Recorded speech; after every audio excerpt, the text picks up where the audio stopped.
Open.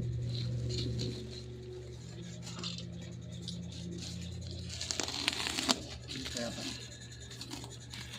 So guys, mag-unboxing tayo ng materials natin sa assembly natin. DIY car wash. Ito pala yung blower. Kailan mo yun, yun, iayusin? Wala pa yung yung controller. Bakit kailan daw yun i-deliver?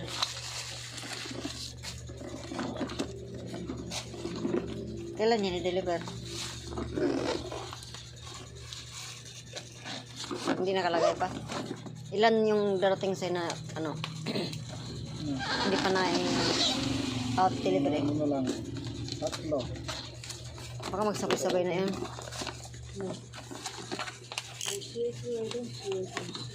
Ano yan? Blower saan? Para saan yan? Hanggang mo yung pag na-car wash mo na, i-drive mo siya.